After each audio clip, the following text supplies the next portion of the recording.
So here we are, people logging in from today across Scotland.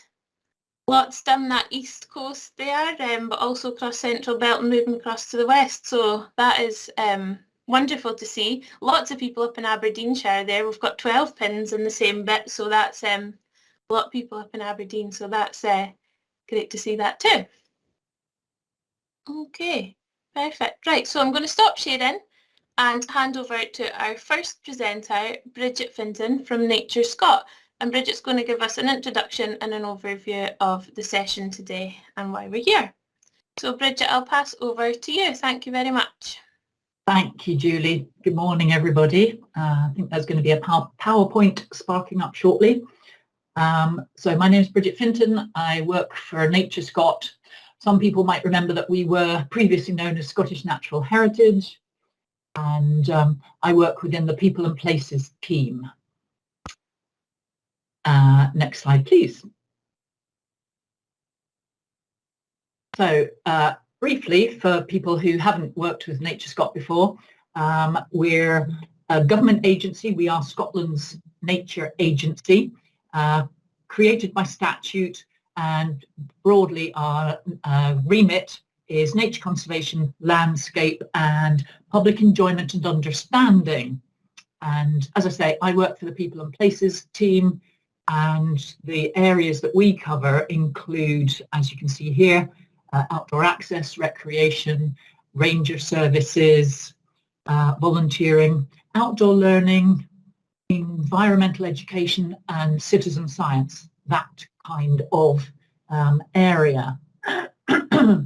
And just to give you a little bit of a feel for, excuse me, the partners that we work with in the outdoor learning area, we have managed to get a course accredited by the GTC in Scotland called Teaching in Nature, the Teaching in Nature programme, which teachers can go through to get more confidence and skills in taking education outdoors.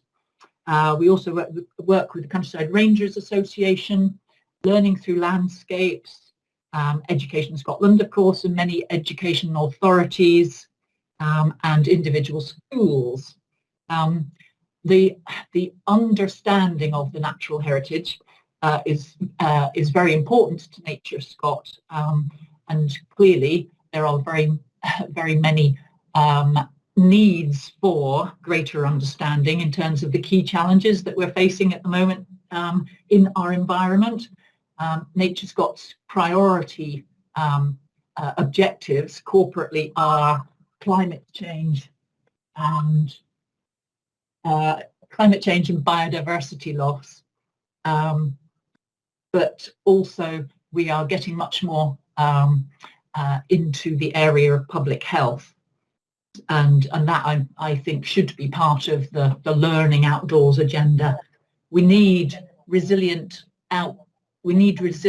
ecosystems, and this is all in the context of a just transition to net zero. Sorry.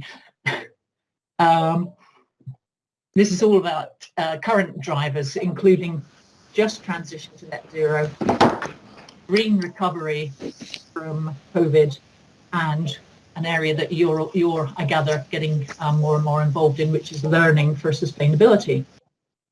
So in terms of environmental education and outdoor learning, we've worked with Education Scotland for quite a while in that area, but more recently we've been linking with Education Scotland in terms of the co-benefits of linking nature and health.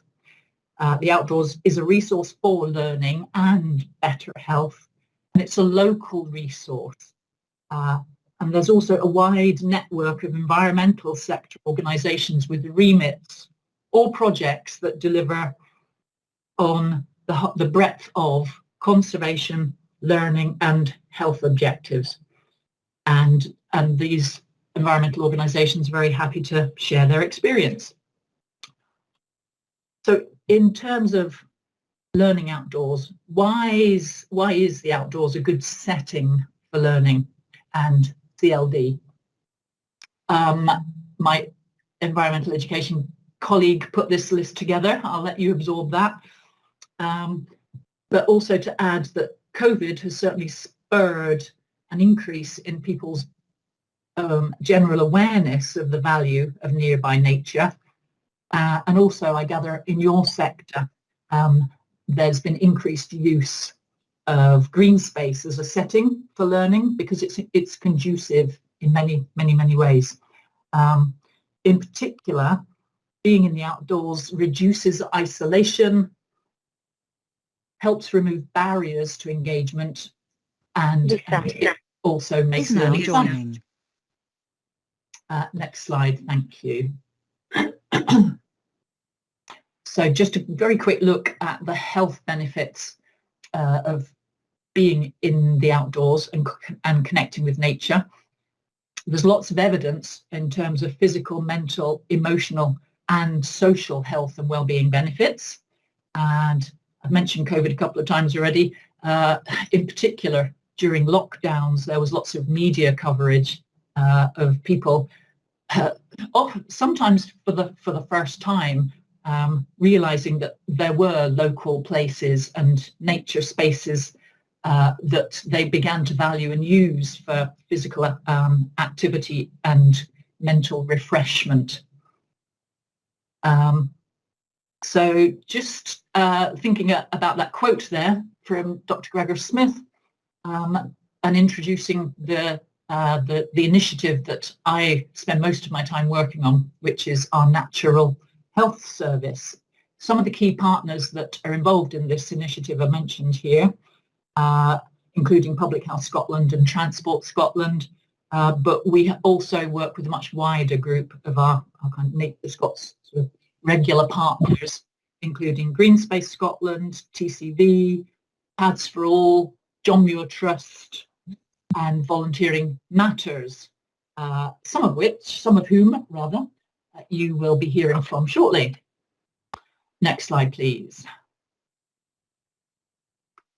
So just a brief description of how we explain the Natural Health Service.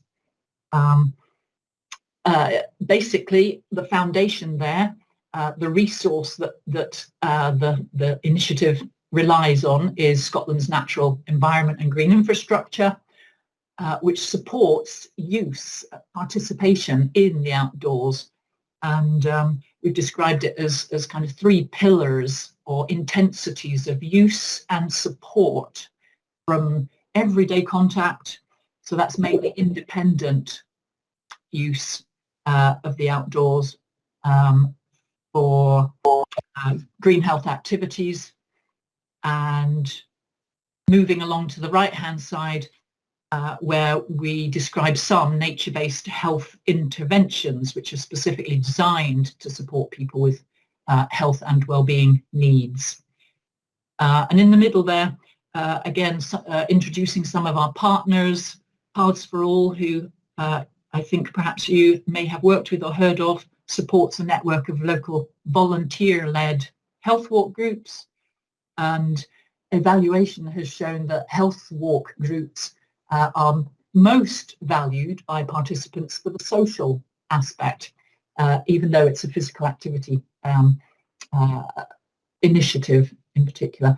And as I've mentioned, many of these projects or initiatives are health promoting, but they can and they are also being used for outdoor learning and opportunities to engage with that audience in learning outdoors. Often, I think we're working with the same client groups in terms of people in need of better health, but also in need of improved skills for life. And often we are, or we can, use the same places and spaces. Next slide, please.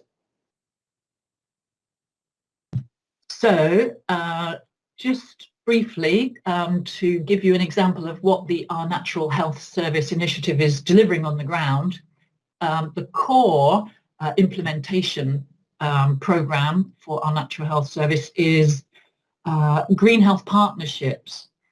And these are large scale, so in terms of the scale of a local authority area or an area health board area, and their primary aim is to upscale and mainstream green health into policy and practice. So they're led by the area health board or the local authority, but they include many multi-sector partners. And they help to plan the use of the outdoors to address Scotland's public health priorities. And in particular, by that I mean there are 6 public health priorities for Scotland, and we particularly link to the priorities around place, physical activity and mental health. The Green Health Partnerships, they've been running, the 4 that we have, they've been running for 3 years now, and they are being recognised as providing added value through the coordinated and focused response that links green places, spaces and green health providers to the need for health improvement resources and the delivery of local health and wellbeing priorities, and in some cases the delivery of community support and CLD objectives. So the logos at the bottom there show the current locations, the 4 Green Health Partnerships that have been running for 3 years in Pan, Lanarkshire, Dundee, North Ayrshire, and the last one is the Highland Council area.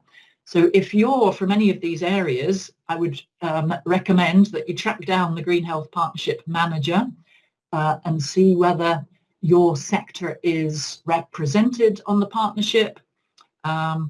If you're not in one of these 4 areas, then start perhaps with your local ranger service and talk about sites that they manage, activities that they run, and resources or advice that they may well be happy to share with you. Next slide, please. So wrapping up shortly, in terms of resources from Nature Scot, Beyond Your Boundary is something that my environmental education colleagues have put together, and it's a practical guide to help educators use the outdoors. It's an online resource, and it will help you to find, access and use local places.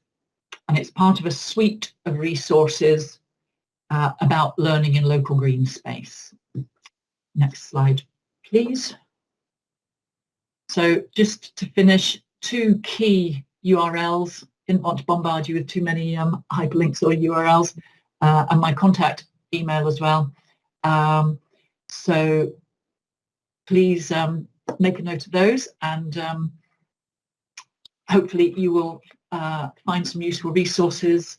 And next slide just explains what we're going to do for the rest of this morning.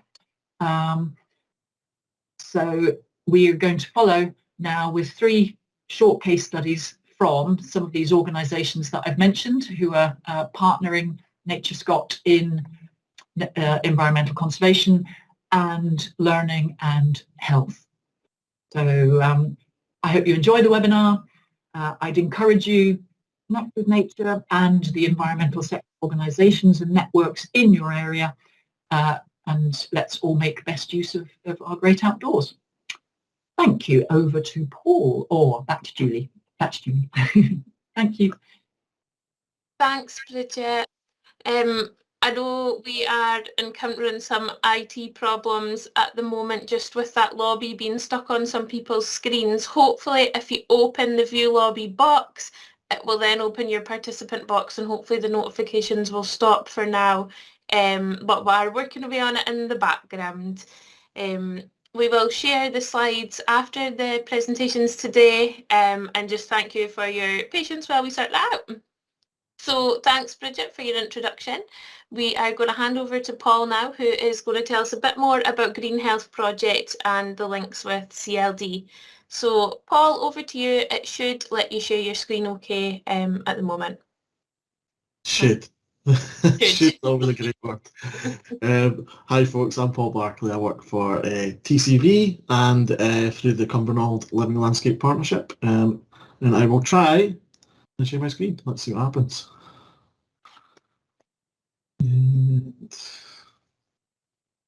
That's it coming up now, Paul. Is that it there? Excellent. Perfect, thank you. So, well, first hurdle out of the way. So, yeah, normally when I give this presentation, it's about an hour. So we'll try and cut it slightly short today. We'll try and aim for 50 minutes. My name's Paul. I work for Cumbernauld Living Landscape. We are a partnership organisation operating in the town of Cumbernauld, working with the Scottish Wildlife Trust, North Lanarkshire Council, Sanctuary House, and a variety of partners within the town. Our remit is to try and change people's perceptions. People, when they think of Cumbernauld, probably think of something like this. The concrete, the carbuncle, the pluken up plinth, all the lovely terms that Cumbernauld has had over the years. We want to change people's perceptions from this to that. That's how I see Cumbernauld. That's how we want the world to see Cumbernauld. And there's no reason they shouldn't. Cumbernaud's an incredibly green town, 50% green space, and really high quality parks, wildlife reserves, woodlands, loads of space for people to spend time in. But the problem with that is that the people of Cumbernauld in general don't spend time in these places. And one of our aims is to change that. I often hear the perception when I go out and speak to people that parks and wildlife reserves and woodlands are either for children or for nature geeks. It's not somewhere where ordinary people, using ordinary in inverted commas, spend time. And I personally, probably because I'm a nature geek, don't understand that. And I want to change that perception. So Wildways Well, which is the project I work on, is one of the ways we want to challenge that. So I am the Green Health and Wellbeing Officer for Cumbernauld Living Landscape, and we primarily deliver our green health and wellbeing through the Wildways Well project, which is a mental wellbeing project based around the 5 ways to wellbeing, which hopefully most people will have heard of. If you haven't heard of it, look it up. It's a fantastic resource. It's a great structure for building mental health and lifelong learning and all sorts of projects around. 5 basic pillars: be active, take people outside, take notice, give, connect and learn. You build these 5 actions into your life. Research has shown that it can massively change your life. It massively changed my life. It's something I've been through myself in the past, and the 5 ways to wellbeing is how I got myself through, coupled with nature. So we take people out into nature to experience the positive benefits, which are incredibly apt in a CLD environment. We take people out for walks. All of our sessions involve going for a walk somewhere in a green space. We meet in easily accessible areas, normally in the town centre, in the heart of the urban areas of Cumbernauld, and we show how easy it is to walk to a green space. And we do it in all weathers, we do it in all conditions, we do it with all ages, we do it with all backgrounds. We've yet to find an audience that we can't take into the woods somehow, and sometimes bring the woods to them. The benefits of walking alone are massive. There's huge health benefits just to going for a walk. Just as there's huge benefits to just being in nature, not necessarily doing anything while you're there. You just have to be there. Spending time in nature, walking through nature, improves creativity, improves memory, improves attention span, inspires people to achieve, it motivates people to make change. It gives people space away from the daily issues of their lives where they can just be themselves. They don't have to worry about the issues in their lives. Everyone's got issues in their lives. Nature, spending time in nature gives you some time to take yourself away from that and just enjoy being. Just enjoy being you. Just enjoy being in a space. All of our sessions also involve a social session, and this is probably, to me, this is the key to Wildways Well. Everything else is just the stuff we do while we're outside. What we're actually there for is to be in nature and to connect with nature and with each other. It's amazing what a cup of tea around the fire can achieve in people's lives. It helps them to relax, it helps them to feel better about themselves, it helps them to meet other people in similar life circumstances to themselves, it helps to make bonds, it helps to make connections, it helps to make memories. The simple social act of someone making you a cup of tea or you making them a cup of tea can be a huge thing to people who are socially isolated. You know, this might be the only opportunity they have to chat to somebody over a cuppa. And we've found lots of different ways. We're getting a bit fancier now. We've gone from that battered teapot down the bottom to these glass teapots. I don't know whether that's just for photographs or I have actually managed 2 years now and I haven't broken a glass teapot yet, but we'll see how long that lasts. We take people out into places that they don't necessarily normally go. We've got a group out there in the darkness with a tea in the dark session. Where we took people out into the woods at night and just allowed them to enjoy that. Enjoy being in the woods at night. It's something that a lot of people don't get the chance to experience. As well as that, we help people learn new skills and interests. We help them to find new things that excite and inspire them. We take them and we give them the opportunity to try new things, to learn new skills. We try and work with every group and try and work out what their interests are. And there's always a way, no matter what your interests are, there's always a way to incorporate the outdoors in that and to see your interest in a new light by spending time outdoors. So the examples I've got there, we're out tree planting, we're doing some nature identification, we're doing some art, we're doing some shelter building.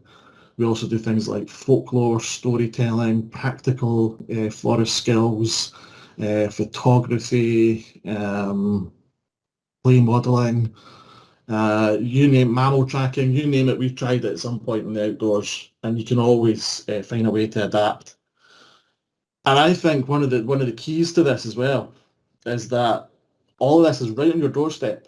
We're showing people this is all within 5 minutes of where they live. It's free to access. There's no charge to walk through the green spaces. You don't need any special training. You don't need any special equipment. You don't need any experience. You can just head outside and you can access all this immediately. And we're just giving people the tools and the confidence to do that. This is just an example of some of the groups we've worked with. This group here was some adults who were long-term unemployed. And we kind of worked with them on a variety of different things. They were quite into their art, so we did some clay modelling out in the trees, and we left these displays in the woodlands for people to see. We did some fancy tea making, so we did some tea tasting. We tried all sorts of different teas from around the world. We didn't definitively conclude that there's a favourite tea, but we did all agree that tea tastes better outdoors. And that lapsang souchong was horrible. We did some storytelling. That's what the little stones in the bottom corner are. They're ways for people to express themselves without necessarily, having to be all that eloquent or use their words or write or anything like that. Just different ways of telling stories. We planted some trees so we were giving to the future. And we had a fantastic time with that group. And we went through 14 weeks with that group, and at the end of it, the feedback was incredible. It was fantastic, in terms of the people felt they'd gained confidence, they'd gained life skills, they'd gained friends, which I think was probably the most important one of that. We've worked with all ages and backgrounds. This is some examples of a family group that we worked with, where we took parents out and helped work with them to improve their parenting skills. Not that I've got any parenting skills, but I can take you to the outdoors and I can show you the things that are there, that are free to access, that are fascinating for children, that will really help you to engage with your family, to engage with your children, to create memories, to create family bonds, and things that can be done really easily. A plastic pot, a toy, time spent together in the outdoors makes a difference, helping families to make those memories and to make those bonds with each other. Again, this is a really successful one. This is one that we're going to work with again over the winter, this parents group, and we're going to try and replicate what we did and produce resources that we can leave behind. and give to other parents and other parent groups so that they can follow the journey that we took and, experience the same things that we experienced. And I think that's a fantastic thing for that group to want to do. They want to replicate their journey. They want to show other people what they achieved. We try and do that with most groups. We try and have something tangible at the end. We do have a volunteering pathway. So once you've started spending time with us, there's ways to increase your participation, and there's all sorts of different options for where it goes. You don't, once you've spent 10, 12 weeks, however long with me, that doesn't mean that your engagement with the outdoors ends. It doesn't mean your engagement with me ends. There's all sorts of options for where you can go next. We can point you towards different volunteer organisations. We can point you towards different education possibilities. We can point you towards different streams within our own project that you can join. And we produce these little booklets to help people in their own time. All these booklets are produced with the participation of the people who we work with, and they're full of ideas and activities and things that people can do in the outdoors to replicate what we've done.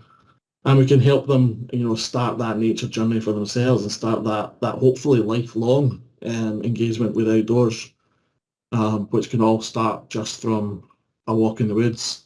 We also help them to do things like get a John Muir Award, which is a fantastic thing for people to have, a little certificate to have in your wall. We produce our own certificates as well, but something tangible for people to take away with them to say, I achieved that. They can look at it and think, that was me, I achieved that. Which again, I think is a really important thing for a lot of people. The volunteer pathway, we have taken people all the way through the volunteer pathway. We've taken people from participant to employee. We've had one person who started as a participant at Wildways Well, worked through the volunteer pathway and ended up working for us. This really does work. It really does make massive changes to people's lives. It saves lives, to be honest, and it's something that should be replicated everywhere. There's no barrier, there's no reason, wherever you are in the country, that people can't go out, walk in the woods, engage with outdoors and change their lives. That was a whistle-stop run through what is, like I say, Norma Berner's presentation. Thank you for listening to me. If you want any more details about Wildways Well, my email address is on there, p.barkley@tcv.org.uk, and you're very welcome to get in touch with me, and I'm happy to chat to anybody anytime. So I will try now and stop sharing. Thanks, Paul. That was great. I love the idea of tea in the dark. I really want to try that. I was actually out for a walk after work last night up near the law in Dundee, and it was pitch black, and I was thinking I would love to be brave enough to walk up here in the dark, but I just couldn't bring myself to do it. So tea in the dark sounds like a great way to do that. So thank you so much for sharing, and it's great to see those photos and things there as well, because it's nice. I mean, glass teapots, they're wonderful to see, and what an invention. It sounds a bit like a chocolate teapot, but it obviously works. So thank you very much for sharing that presentation with us, and if it's okay with you for us to share the slides afterwards, and someone in the chat as well was asking for email addresses, so we'll be able to do that afterwards too. So thank you very much for that. And we're going to hand over now to Lucy Sparks from the John Muir Trust to tell us more about the Awards Network and John Muir Trust and how that links in with CLD. So Lucy, over to you. Thank you. Thanks so much, Julie, and hello everyone. Just bear with me one moment while I share my screen. Here we go. This should pop up now, fingers crossed. Great. So yeah, thanks, Paul. That was all really inspiring. I always love to hear about Wildways Well, and you did a great job of capturing all the many benefits, some of which I'm probably going to reiterate a bit now, but they're just so many great things. So hi everyone, I'm Lucy. I work for the John Muir Trust, which is a conservation charity dedicated to the experience, protection and repair of wild places, and I work as part of our John Muir Awards team, which is our main engagement initiative. Encourages people to connect with, to enjoy and to do something to care for wild places. So the award is delivered by a variety of organisations across Scotland, including CLD services and employability programmes, health-focused charities and various initiatives. And before I touch on what the award involves and give you a bit of an example of how it's used to support different priorities, I did briefly just want to mention sort of how we see that connecting with nature can support learning and skills building and health as part of a green recovery.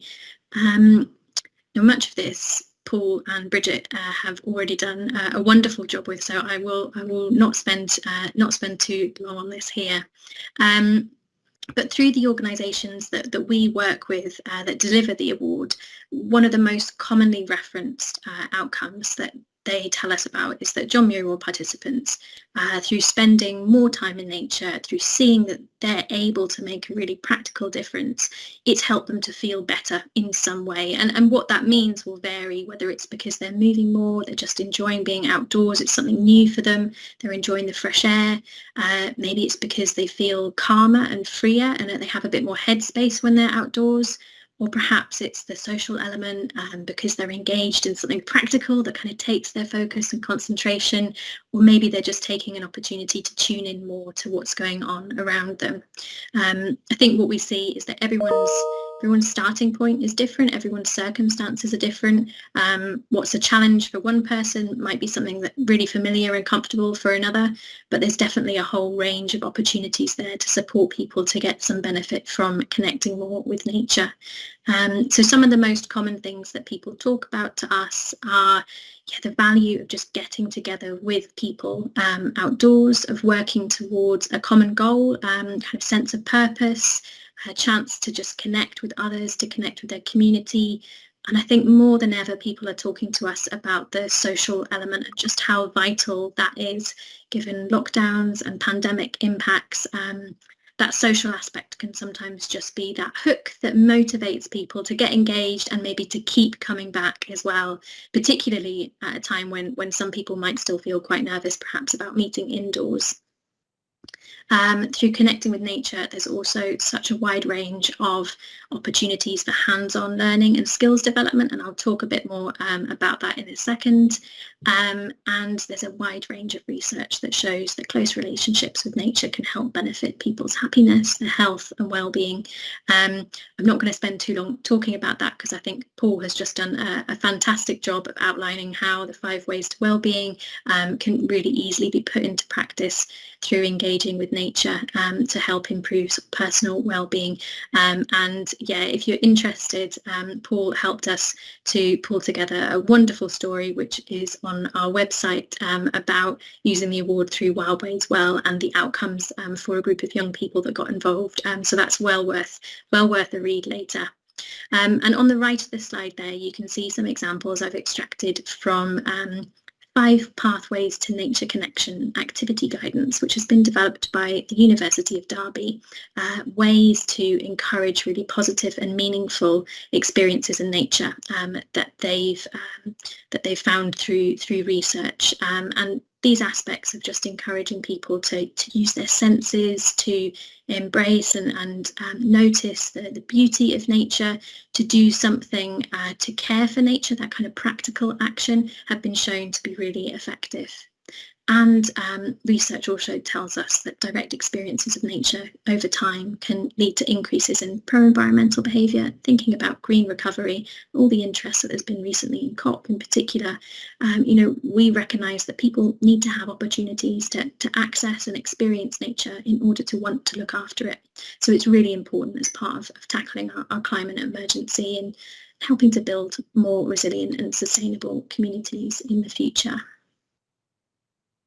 So just in a nutshell, in case you've not come across us before, the John Muir Award is an environmental award scheme that encourages people to connect with, enjoy and care for wild places, whether that's their community garden or their local park, waterways, coasts, hills, beyond. There's a whole spectrum of places that people get involved. And at its core, it encourages people's awareness and responsibility for the natural environment. It's delivered by a variety of organisations, from schools and colleges to CLD, and it's delivered with children and young people, adults, and we also have a family award that encourages family members to work jointly towards their award certificate. We also have 3 levels of the award, which gives that valuable opportunity for people to progress and challenge themselves a bit more as they move through the different awards. So at its heart, the award framework comprises these 4 challenges that you can see on the slide in front of you: discovering a wild place or lots of different wild places, doing activities that help them to explore it, so things that help them get familiar with what's there, to enjoy it, to connect with nature. Everyone does something to conserve their wild place, and by that we mean doing something practical to give back to nature so that they can really feel proud about the difference that they've made. And we ask that every participant shares their experiences in some way. So how people choose to meet these challenges, that's where there's loads of flexibility. We encourage people to adapt and tailor activities to meet these challenges that are going to suit the interests of participants, their skills, their needs. And the framework just helps give that little bit of structure and, importantly, that goal that they can work towards, to getting towards that recognition at the end of their achievements. So that flexibility means that each participants' award can look quite different depending on where their wild places are, what activities they choose to do to meet the 4 challenges, and the various skills and experiences that they develop along the way. And what we hope is that this really gives opportunity for people to explore what matters to them and what matters to the local community, and that they all get this opportunity to take some practical action for nature, whether that's making wildlife-friendly green space improvements, maybe tackling community issues like litter or pollution, or perhaps being an advocate for nature and using their voice to make a difference.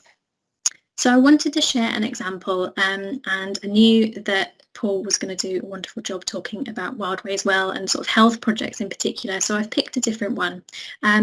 This is an example from Inverclyde Council CLD team. Their adult literacies team has been working in partnership with Barkley Branching Out, which is a horticultural charity in the local area, and they've embedded the award in a few sort of programs that they've run now, and it's been working really positively. They've been taking a sort of community partnership approach to helping vulnerable adults build their literacy skills through a wildlife gardening project that's in the local community in Inverclyde. And for them, the award really has provided a little bit of structure, a goal to work towards, and has given this really important opportunity for recognition of what the adults are achieving through all their efforts in the community space. So they've used an absolutely wonderful range of activities, from art and poetry and creative writing to undertaking wildlife surveys and learning to ID different wildlife that visits the gardens. They've done multi-sensory walks. They've done loads of work on developing a wonderful pollinator corridor to improve the biodiversity in the area. And they've been building their literacy skills the whole way through, including things like preparing signs and information for garden visitors. So it's been a really wonderful project, and I'll share my presentation at the end with Julie so it can come round, and I've put a link at the bottom which is to a more detailed story about all the outcomes and activities that they've been doing.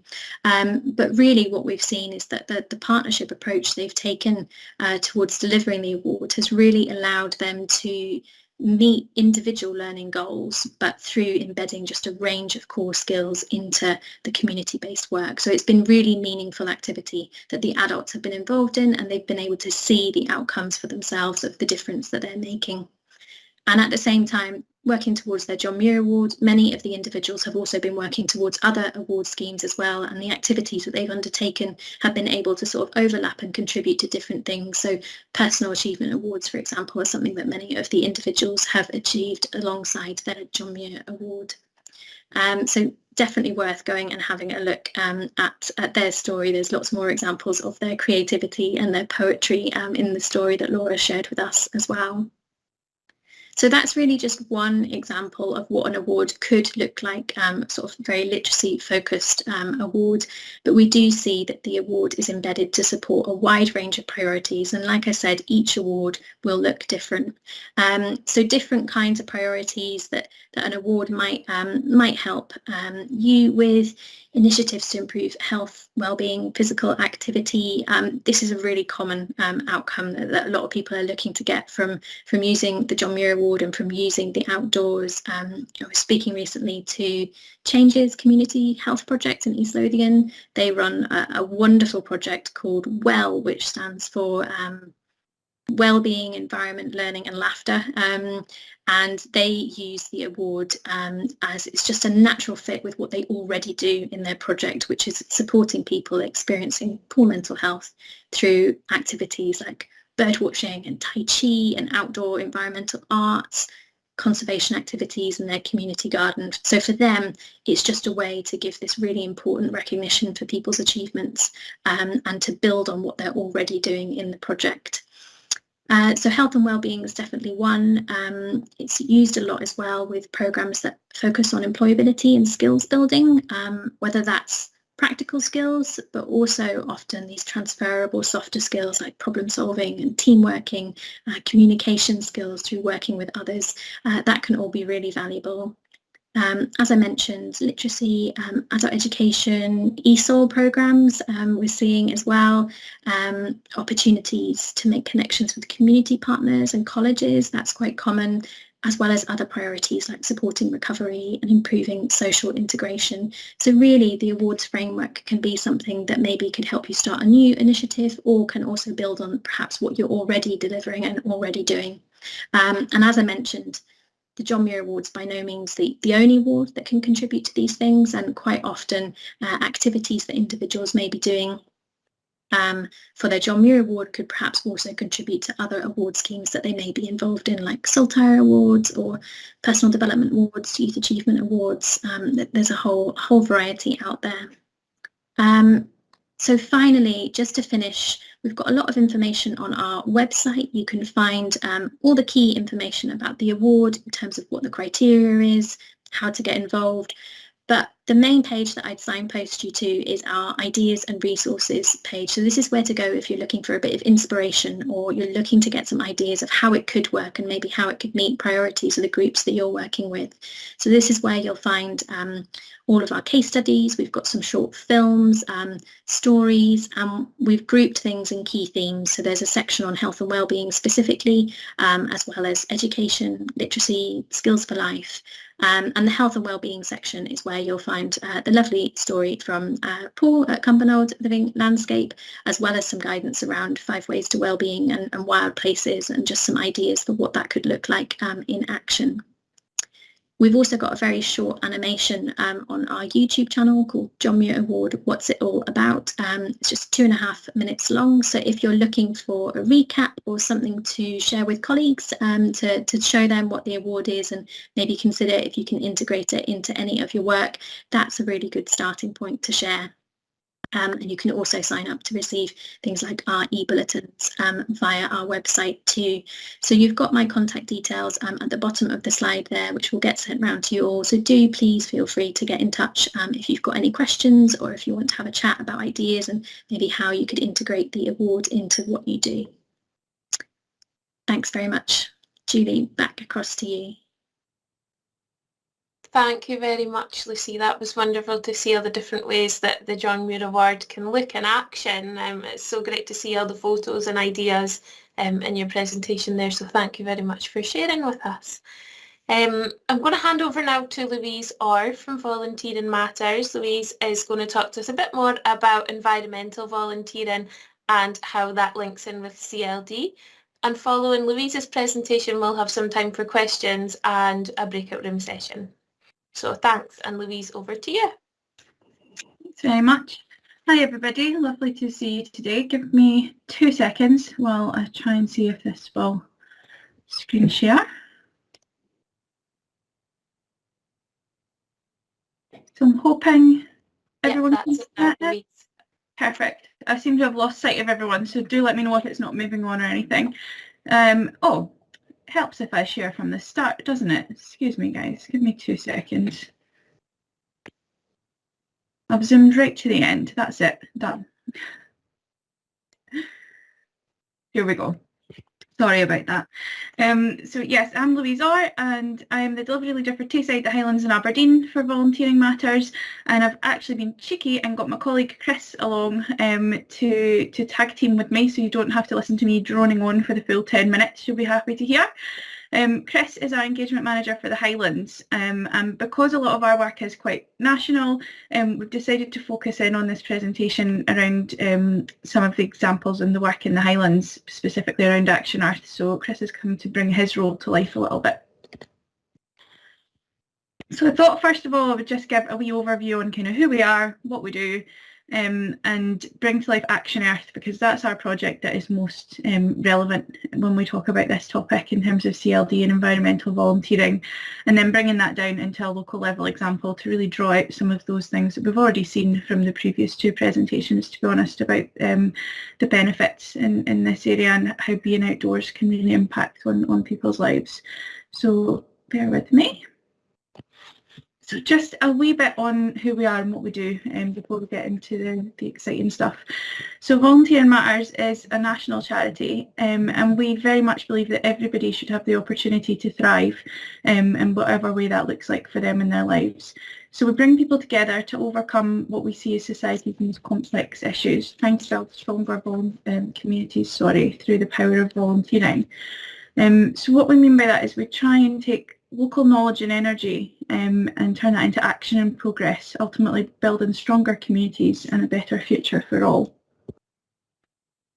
So we can't do that on our own, and we can't do that by doing things to communities rather than with them. So we partner with them at a local level, working in a really place-based manner to understand every community and their differences.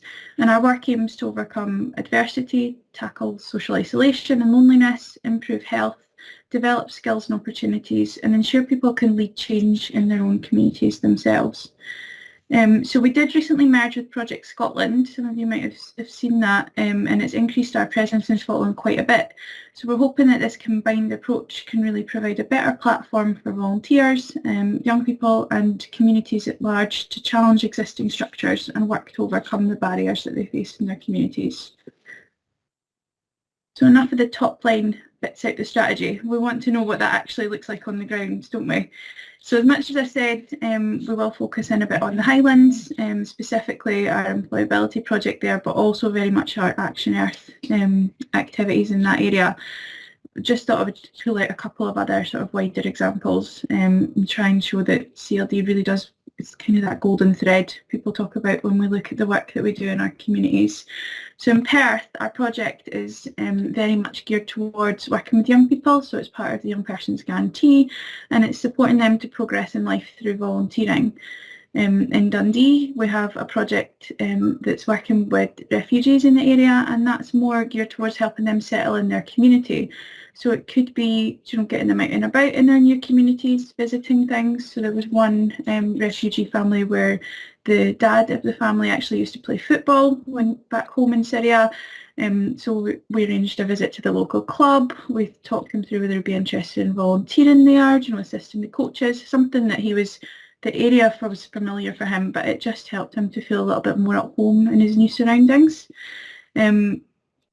In the Highlands, we have one of our NTSF, which is National Third Sector Employability Fund projects, and we've recently got a new engagement manager, Chris, to the area.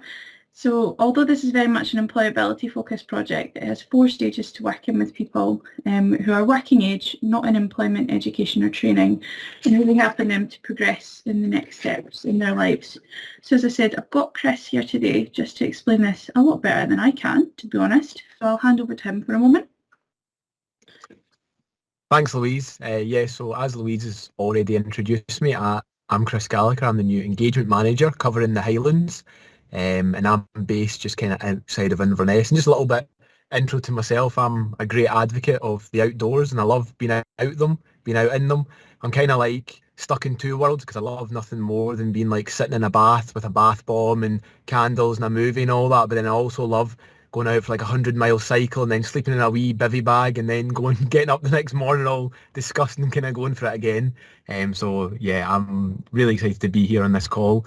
Yeah, so this project, although working with anyone in the working age, it typically covers people that are 16 to 30 who have barriers that could impact their livelihoods. People are referred from lots of different places. It could be from education, mental health partners, as well as the job centre, because they could really benefit from the extra support that we offer at Volunteering Matters. So my job has got kind of 4 stages to it, which are just on the slide there, and I'll kind of run through them a little bit more in depth. So the first stage is barrier removal. So young people are supported to reduce or remove barriers that we'll identify when we kind of get together and we have our sessions. And those barriers are things that are stopping them from reaching a positive destination, and they can be one of like many things. It's not a kind of has to be a certain thing for us to work with them, but there's lots of wide ranging things. And then we'll kind of get on to the next section, which would be vocational activity. So this takes place in our one-to-one sessions, either with myself or with one of their mentors. And this can involve things like building CVs, interview techniques, job searching, just really kind of giving people that support and that wee extra energy that they might need to kind of get them on into a more positive destination. We've then got the work ready support, where we will facilitate the volunteers. We'll facilitate them, put them in volunteer placements, normally for about 12 weeks, just as Louise was saying, like out in the community, getting them to build those relationships kind of with what they've got around about them. And we'll also help them, and we can help them by doing that, help them by getting them into work or by starting a business, just really whatever the kind of individual is interested in or they kind of want their direction to go for. We're there to support them in all of those journeys. And then the kind of 4th stage is the mentoring. So our mentoring service is available to every young person that we work with. And the mentors are kind of like the aftercare. So once I've kind of done my kind of work with them and I've got them to a certain stage, the mentor's kind of there to kind of touch base every now and then, meet up with them and just build their own relationship and kind of where they want that to go, whether that's to do more of the same as what I was doing or to kind of go in like a different direction, just whatever's going to really help that individual and get on to their next positive destination. And we find that volunteering is a critical part of this journey, supporting people to build skills, to build their confidence, to build experience in a work-like setting and to connect with their community. And although we don't exclusively work with environmental volunteering, just because of I'm based in the Highlands, so due to the geography of it, this is an opportunity. Many of these opportunities will fall into that category. And I'm going to pass it back over to Louise, who will now outline our environmental focus project, Action Earth, which combines the CLD efforts of other projects with a strong focus on the environment. So thanks everyone, and I'll pass it back to Louise now. Thanks very much, Chris. I almost didn't unmute myself there. I don't know if you would have enjoyed that or not enjoyed that, but we're back with me. So as Chris said, sorry, it's going to move on. Yeah. I'm going to take you through our Action Earth project. Now this is a national project and it's funded by Nature Scot, and it acknowledges really that we're living in a global climate emergency and biodiversity crisis, and it really recognises the need to change how we view and use the world around us, and that a nature-rich future is our best response at this time. So Action Earth is really unique within Volunteering Matters, as in this project we support volunteers and voluntary-led groups across Scotland in their conservation and environmental efforts by providing grants. And these are small grants, they're usually up to £250, although if projects involve 50% or more volunteers who have a defined health requirement or additional support need, then there are a small number of grants available up to that £500 as well. And although it seems like a small pot of money, they can absolutely have an incredible impact in communities and on projects, because this is unrestricted, so they can do exactly what they need to do in their communities with this money. These small grants support some of Scotland's most deprived areas to start their own conservation spaces or continue them, and keeping people active in their community, learning about their environment and doing environmental good. So to give you a feel for the overall scope of this project, we've had 2,768, sorry, I had to check my notes there to get that right, projects between 2004 and 2020, and that's involved over 90,000 volunteers in those projects as well. So the best people to explain Action Earth and how this project brings together a range of people and communities to work together, build skills, community capacity, would be our engagement manager, Robert, whose smiley face have popped up on screen for you just now, or his incredible long-standing volunteer, Joe. However, the cheek of it, he's had some annual leave lately, so he couldn't make it along today himself. However, I've got an incredible quote from him that really just sums it up, and so bear with me while I read that out to you. So Robert said, the brilliant thing about Volunteering Matters Action Earth projects has always been the is variety now exiting. of groups, to come forward to have their activities supported by our grants. This creates an amazing range of projects that are tailored around the abilities and priorities of each group. Our participants range from sheltered housing residents through to children's football clubs, and from organisations working with people with disabilities through to friends of groups at local nature reserves. The resultant projects has covered everything from small planting projects around improving biodiversity all the way up to major forest planting. And no matter how large or how small the activities, the sense of pride in volunteers involved in the groups is equal. Volunteers absolutely feel they are part of a bigger picture, that their work is part of a movement that is adding up to major positive change. And with a high annual percentage of volunteers who are in some of our most deprived areas of Scotland, so just to let you know, that's 45% right in the bottom aspect of the SIMD areas and 20% in most recent years. High numbers of volunteers with defined health issues and disabilities, and targeting both children and older volunteers. So everybody, it's as inclusive a project as possible. The Action Earth campaign demonstrates our commitment to reaching across all sectors of society and appreciating and recognising that everyone has a part to play in delivering nature-based solutions to climate change mitigation and biodiversity enhancement. So just to kind of, I guess, bring this to life with one example, and it is an example from the Highlands, I'm going to finish off with a local group funded by Action Earth. So the Kyle of Lochailsh, and I'm sorry if I am murdering that with pronunciation, Community Trust applied to Action Earth to assist with costs involved in maintaining a meadow. So Heather Beaton, the ranger with the trust, said that the meadow was in severe need of management. It was overgrown, tussocky, and wildflowers were pretty much getting pushed out and biodiversity declining. So the project and the wee bit of funding from ourselves allowed these areas to be cut using scythes and then hand raked up. It aimed to demonstrate climate-friendly management techniques and allowed them to run a cycling festival, which was attended by 56 people in the local community as well. So several attendees have now actually purchased their own scythes to replace strummers, and through the project they didn't only get volunteers involved in maintaining the meadow, but they also engaged the wider community with the festival and encouraging a better understanding that heavy machinery isn't needed to carry out tasks like these.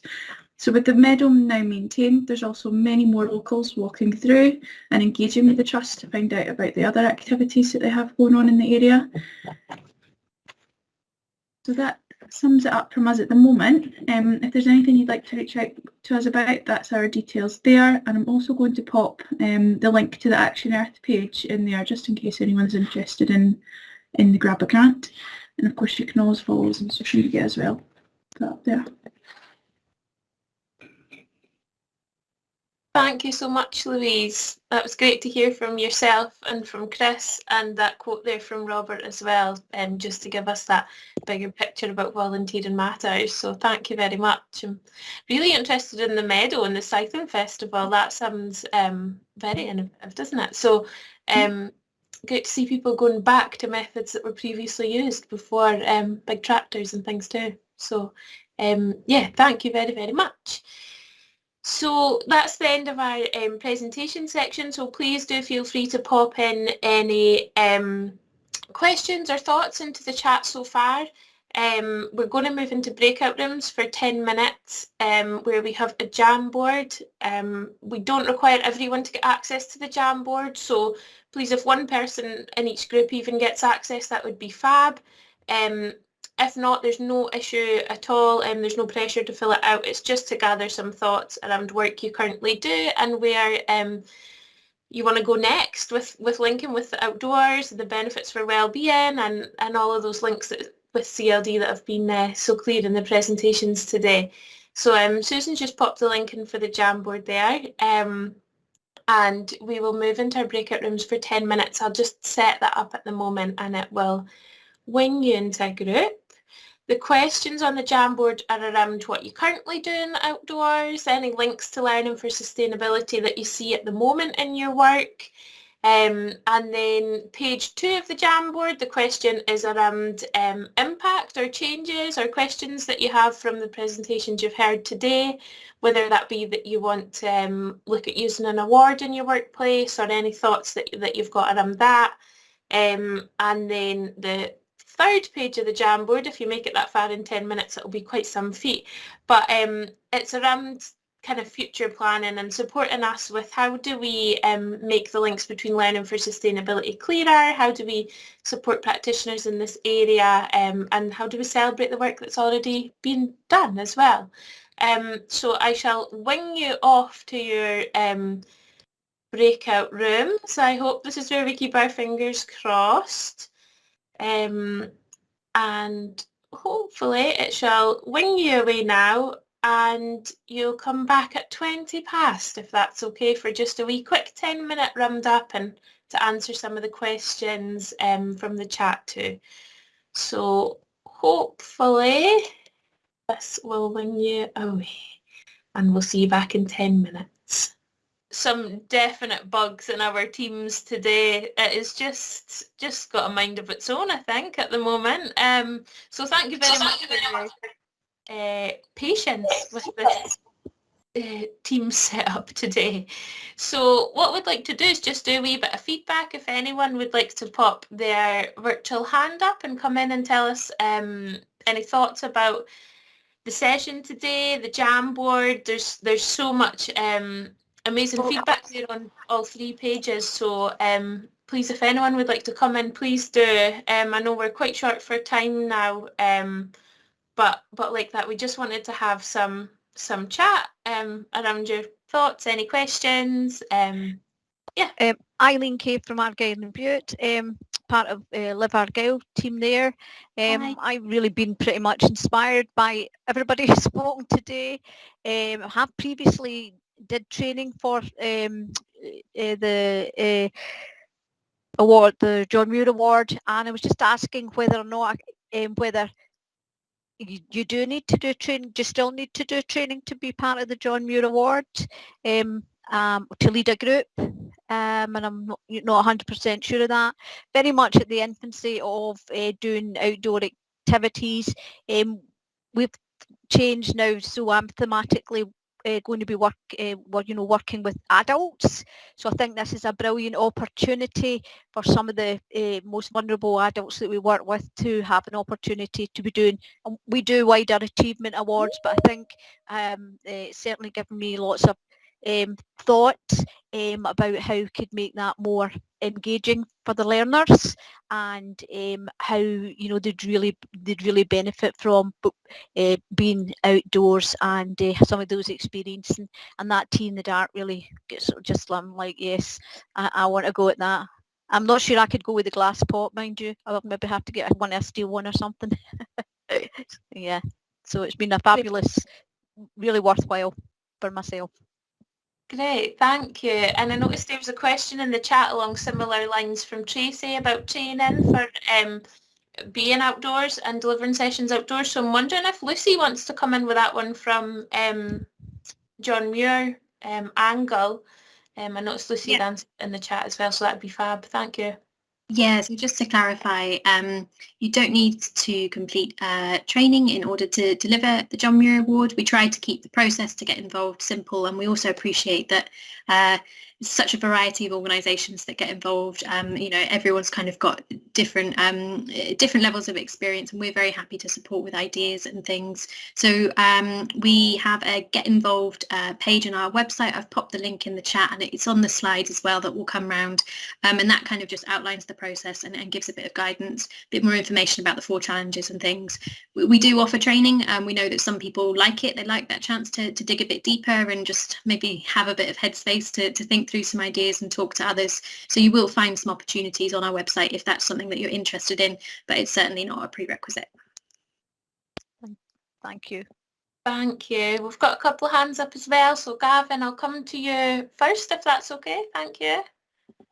Yeah, not a problem. Thank you very much. It's been very interesting. I've worked with quite a few, certainly with John in the background. I'll put a picture up of one of the things that we did this summer called Beach Art, and we bought a whole load of broom handles, and so we were able to just sort of draw pictures, and it turned out to quite a fun session, all different age groups. So if you've got a beach, then draw pictures. And people come across and go, "What are you doing?" What's very funny is once you've drawn the picture, nobody will walk over it. They walk round it, and then a couple of days later it's gone away. But it's quite funny. You could draw a line across a beach, and you'll see how people sort of avoid going over your art. So it's quite good fun, and well worth it if you've got a beach and some sticks. That's all you need. Quite resource-light. That's brilliant, Gavin. Thank you. That picture looks fab. That's really interesting that people don't walk over it, but you can understand why they wouldn't. So yeah, that's great. Thank you for sharing. Tracy, I'll come to you now, and then we'll probably be wrapping up for time. So thank you. Hi, Tracy Gemmell from East Renfrewshire Council Employability Adult Team. We were chatting a lot in the chat rooms, but I'm quite overwhelmed about today and really grateful to everyone who shared, because it's so inspiring. I can't begin to tell you. When you have a personal interest in the outdoors, but for me, you can get kind of stuck in rooms when you're employability, and to try and prove that getting people outdoors is the thing to do can be difficult sometimes. So we were just chatting about that. I would love to, because there's lots of CLD stuff I go to, but I would love more of this. I would just love more of this, because I think there's just so many stories out there. It's incredible. But what I would love to know if there's opportunities to shadow with other authorities, shadow with other groups, find out about what qualifications there are or advice on what to take. There was a central place that people could kind of go to and find out, or a mentoring thing for staff. You know, things like find out what equipment suppliers are good, those kind of things, you know, and how I can get started. So just like to thank everybody for today, because I think it's just been so inspiring, and I've taken a note of lots of people's names, and you'll be hearing from me. So thank you. That's fantastic. Thank you. And some great ideas there. And I know for me, learning for sustainability is part of my remit in the CLD team at Education Scotland, and looking to 2022, which is quite a scary thought, but we really want to kind of up the ante around learning for sustainability, and those links with CLD that are so clear and so ingrained in lots of the work we do in CLD. So that's definitely lots for me to think about too, and how we kind of move forward next year in shaping what a potential network or discussions or series of webinars could look like. Susan and I have been working with the Scottish Men's Sheds Association, so we are looking to deliver a webinar there. We're not sure whether that will be pre-Christmas or post-Christmas. At this stage, it depends how our filming goes in Inverclyde Shed in a couple of weeks' time. But certainly it's a topic that we know there's so much going on, and that we're really keen to showcase and support practitioners to make those links. So thank you very much. Just want to say a huge thank you to all of our presenters today. It's been great and very inspirational to hear from you all, so thank you very much, and huge thanks to those all attending, participating in this session. wee plea, if you could pop any comments into our evaluation form that Susan's posted in the chat, that would be marvellous. I know time's so tight these days, but thank you very much for coming, and we would appreciate any completions of the evaluation forum. Promise it's not too time consuming. Thank you very much. I'm not sure if anyone else wants to come in with any comments, any of our presenters or Susan, but just thank you very much for coming along and listening today.